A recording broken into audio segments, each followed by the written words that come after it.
Okay, welcome to CPD Formulations, which is actually the home of Present2Pass. I'm Dr. Helen Schultz. I'm the founder and director of CPD Formulations and also the creator of Present2Pass, which is a novel medical education program designed specifically for psychiatry registrars. Now, we've been actually running this course since 2008 and we've been running it in Melbourne, and we have had over 150 registrars through the program with great success. And the whole aim of Present2Pass is knowing that most candidates who sit their clinical exams are very good clinically. They generally know their curriculum very, very well, but have so much trouble with anxiety management, with time management, and also just working out actually how to deliver and synthesise a lot of information in a short space of time. Essentially, good presentation skills.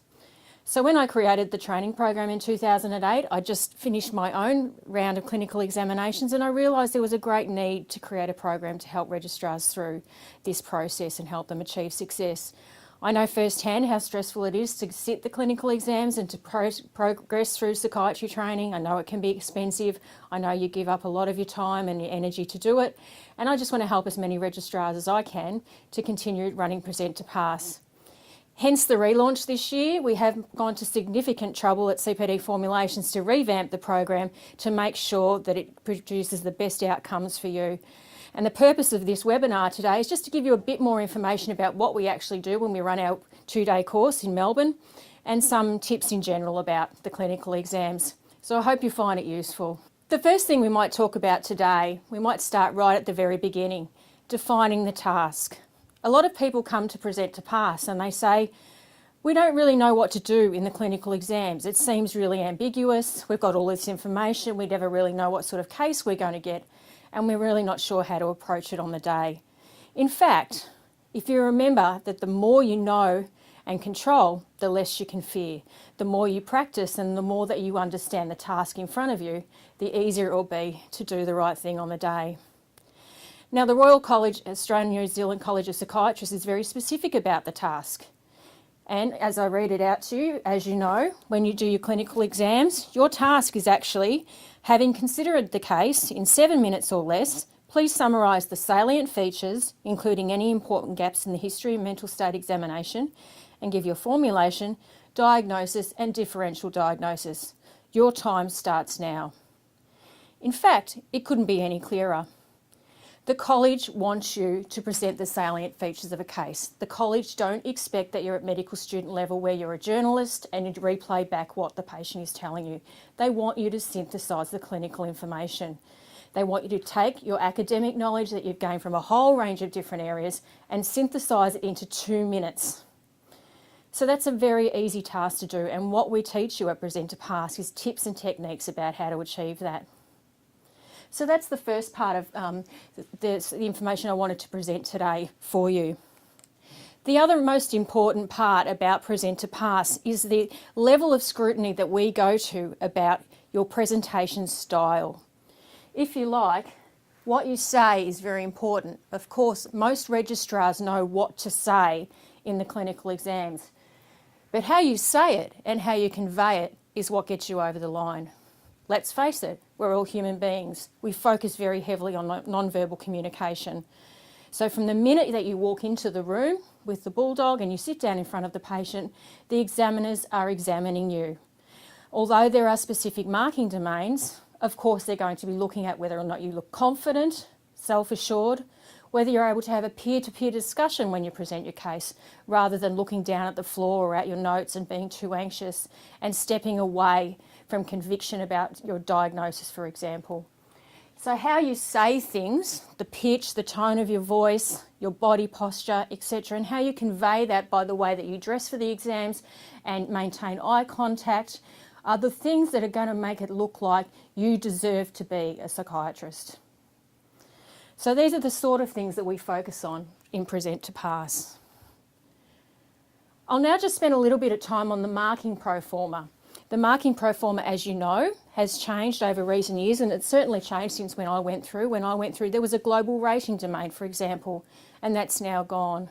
But if you like, the global rating domain is still just as important as ever. It's the overall look and feel of how you present on the day. So although there are no specific marks attached to it, If you don't get those key elements right, it's very difficult to achieve success in the other domains. We also know now too that the mental state examination is a very, very important part of your marking pro forma.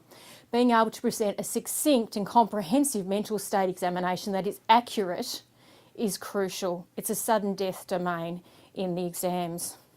And a lot of us don't learn a lot about phenomenology, so it's really, really important to brush up on that. The other point I really want to make too is about the domain called the action plan. I find invariably that most candidates or registrars that come to Present2Pass forget about this domain. Now, this domain is just as important as all the others. It's your management plan, and usually there's very little, if any, time spent on this domain during the write-up time. I actually encourage registrars during Present2Pass to actually start formulating and writing their case while they're actually taking their history.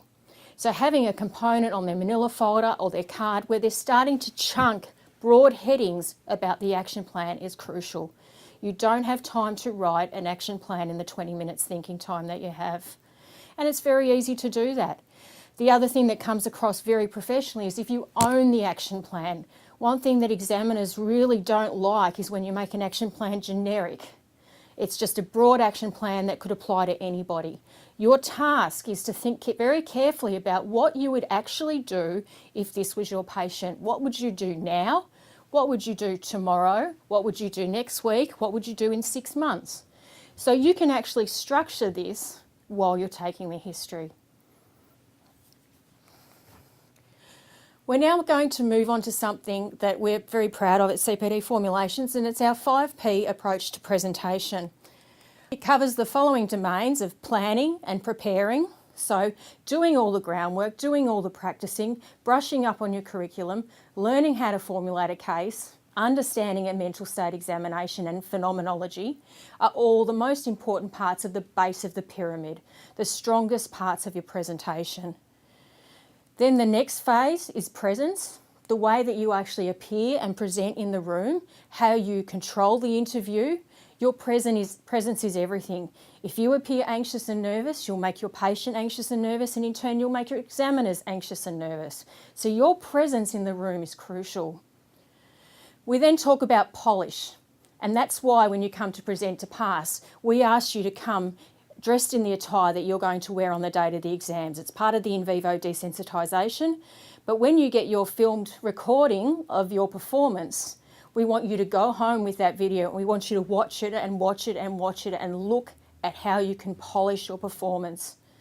Is it your speech? Are you talking too fast? How often do you use eye contact? Are you really having that peer-to-peer discussion that you're aiming for? All of those things you may not be aware of until you watch it back on DVD. And then finally, the pinnacle of everything is the performance on the day. And you can't really expect to be able to perform in the college exams unless you cover all of the 5Ps. So, there's some of the crucial things that we talk about in Present2Pass, and obviously we spend a lot of time in breakout sessions examining those key components of the OCI. So we spend a lot of time on case formulation, we spend a lot of time on mental state examination, and we give you plenty of time to rehearse and practice. Something that is unique and not found in any other courses. I'm going to spend just a little bit of time on time management. This is another key component of Present2Pass that I want you to start thinking about as well. Often people are very good at thinking about how they'll manage the 50 minutes in the exam. So the 50 minutes that you have with the patient. They forget about the fact that you have to actually think about time management from the minute that you're in the room waiting for your exam to begin right through till the end when you leave the room after the examiners. Every minute of that has to be accounted for. And the way to success and the way to keep you on track is to think about time management at all times. So how you use your time before the OCI. You may be sitting in the room waiting for the bulldog for a very long period of time. Something may have happened before you. Working out how to manage that time, sitting there on your own without your anxiety going through the roof is really important. Thinking about maybe some mindfulness strategies, a way of clearing your mind and being present and focused on the task may actually keep you on track in case there is a delay. When we talk about the 50 minutes, most people know about 3 minutes. They say that they want to get through all the demographics and have their opening statements done within 3 minutes, and that's great. Sometimes some people take a little bit longer to get all that out, but you really want to be aiming for 3. I, at Present2Pass, teach very heavily to think about where you are at 10 minutes. And I actually ask people to put down the sides of their manila folders some notes so they can work out where on their timer is 10 minutes. Because what I want you to know at 10 minutes is, what sort of case do I have in front of me? You should know by 10 minutes what sort of case you have. And the reason for this is you only have 50 minutes in total. By 10 minutes, you need to know exactly what sort of relevant questions you need to be asking to justify your diagnosis. So, for example, if it's a case of depression, and by 10 minutes you have sort of ascertained that, you need to be starting to think about relative positives and negatives. There's no point going down the track of, for example, eating disorder symptoms. If you think it's a mood case, you need to remember to ask about mood elevation and grandiosity. Because the first question the examiners are probably going to ask you is, please justify your diagnosis of. And if at 10 minutes you haven't thought about what sort of case it could be, you can't justify your diagnosis. You'll find that you'll end up spending up to 20 minutes just doing a very general systems questionnaire, something a medical student would do. It doesn't look very professional. We also talk about, at 20 minutes, moving away from the history of presenting complaint and moving on to past history. Now, you've got to be a little bit flexible here. If the patient has a long history of childhood trauma and abandonment, for example, and you can see this early on, you might need to spend a bit more time. On the other hand, if the patient has organic problems, there's an old age case, you need to make sure you've got at least 10 minutes for a good mini mental state examination, including frontal lobe testing. Remember, a mini mental state examination on its own is not enough. It will not pick up frontal lobe changes. You need to have your frontal lobe tests memorised and ready to go. You need to be drawing your circles for clock faces and your intersecting pentagons while the patient's talking, and hand them to the patient, giving yourself time while they complete the task to do more writing up of perhaps your formulation. In essence, you need to be writing up your case while you're listening to the patient. It's a really tricky thing to master, but it's worth it. Then you've got your 20 minutes in the room on your own. Most people panic. Most people, unfortunately, spend 15 of the minutes writing out their formulation longhand. It's an absolute waste of time. It's only one component of the marking domain, and you've left no time to write up your action plan. So your action plan sounds generic and clunky and doesn't get you over the line in that domain. And then you've got your 7 or 10 minutes in front of the examiner, depending on whether or not you're an exemption candidate or a local trainee. And that's another component that we go through very heavily in Present2Pass. So in the beginning, I talked a little bit about some of the things that we focus on, because this is primarily a presentation skills course for the exams. It's not a lecture-based program where you sit and take notes and get a lot of curriculum, because we know you've already done that. We actually get you working from the beginning so that by the time you get into the exam room, you know exactly what you're doing. As I highlighted it with the 5 Ps, if we spend a bit of time on the presence, creating a presence is really, really important. And what I mean by that is your tone of language, vocal dynamics, your body language and your appearance. With regards to tone of language, what I really like to hear is that inclusive language, that peer-to-peer discussion. When I take on patient X, this is the first thing I'd like to do. I would like to ring patient X's case manager and ask about their progress. I'd also like to obtain their notes and look at doing a medical summary of all the medications that they've been on. You're talking like you talk to your supervisor. You're not standing away from your action plan, for example. This person needs a medication review in the third person sounds nowhere near as professional as saying, this is what I would do. So use inclusive language. Consider lots of doing words, all the things you're going to do, rather than just factual bullet points of the ways that you would manage the patient. Just conveys so much more professionalism and confidence for the examiners that you know exactly what you're doing with the patients. We spend a lot of time on vocal dynamics. Most candidates, when they become nervous, and particularly if English is not their first language, will speak very fast and often very quietly if they're not confident. It's almost like they're whispering and they don't want to own what they have to say. They shy away from the examiner. We want you to project your voice. Some examiners might not be able to pass you because they simply can't hear you or understand you. Remember that they're taking notes furiously while you're presenting, and sometimes they miss things. So slow down and speak up. Very, very important. And that's also why we give you a DVD copy of your recording so that you can see exactly what you do sound like. And we ask you to practice that one as well. Pausing is very good too. It's a very effective tool to show the examiner that you're moving from one part of your presentation to another. So for example, moving from formulation or mental state, a 2 or 3 second pause conveys a lot of value and meaning. It gets them to stop what they're doing and remembering to listen. It's very difficult to actually be an examiner and maintain attention for that period of time. But if you pause, you bring them back to you. And volume, as I said, please remember that they may not be able to hear you when you're nervous. We spend a lot of time on body language. After all, as I said, non-verbal communication is crucial. If you're unable to maintain eye contact with the examiner, you're not going to look confident. If you keep your eyes on the floor or on your notes, you don't look confident. Similarly with the patient, if you can't engage the patient with eye contact, you'll make the patient nervous. If the patient's nervous and uncomfortable, you may not be able to achieve rapport and get all the information that you need. So remember that eye contact is crucial.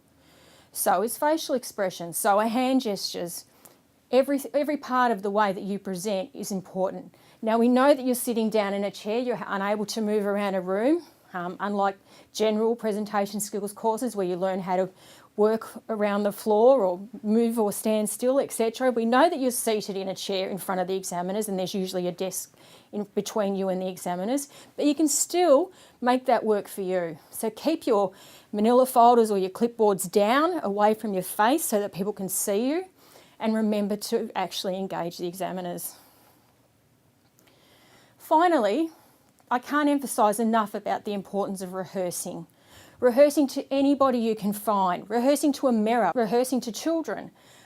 If you think about the fact that a child, if you read a story to a 3 or 4 year old child and there's no animation in your voice, your child will soon lose interest in the story.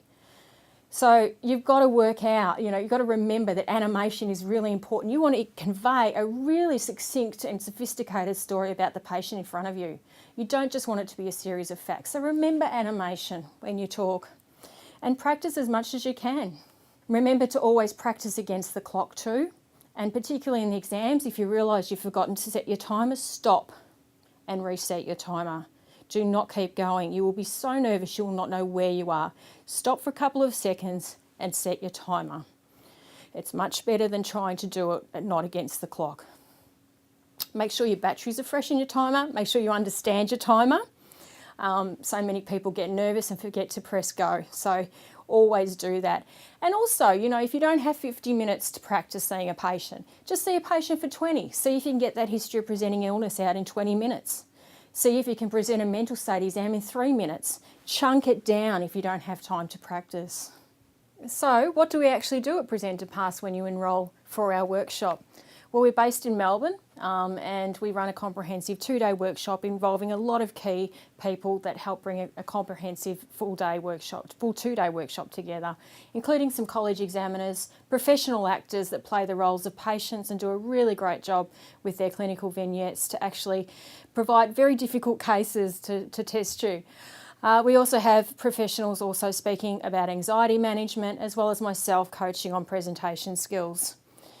We're proud of the fact that we deliver small group interactive learning. Now, it would be easy for us as a company to fill rooms with lots of people and deliver a slideshow, but you wouldn't get any one-on-one feedback and very little time to practice, and that's what we feel is the best component of Present2Pass. The fact that all day you're working, you're presenting, and you're getting feedback about your style and technique, so that when you leave Present2Pass, you are much more confident than when you arrived. We do look at each component of the OCI in depth, so we spend breakout group times on formulation, mental state examination, for example. We do small groups on just taking history of presenting complaint, for example, and we spend a lot of time on presentation skills, approaching it from lots of different angles.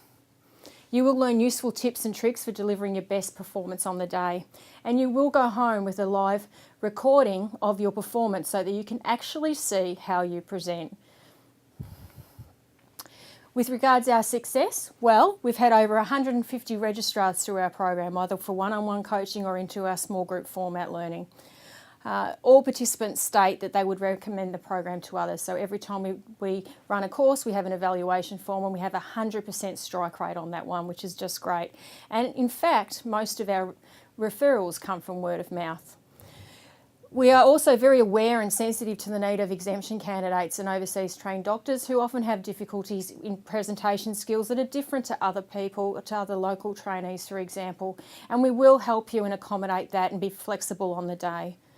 And we have great testimonials. Most of our past participants, when they pass, they call us, they let us know, and they thank us very much for helping them to get through their course and through their training. So, if you'd like to register for Present2Pass, we have our next course coming up in 2 weeks' time, and we have limited spaces left in Melbourne on the 31st of August and 1st of September. You can register for access to the member area of our website and gain entry to our shopping cart and order online, or email us at info@cpdformulations.com.au and we'll get straight back to you. Call us on 03 9428 8321. We are located at 394 Church Street in Richmond with easy access to the CBD and lots of opportunities for accommodation. So Maria, Hannah and myself all look forward to hearing from you and hope to see you at Present2Pass soon. Thank you.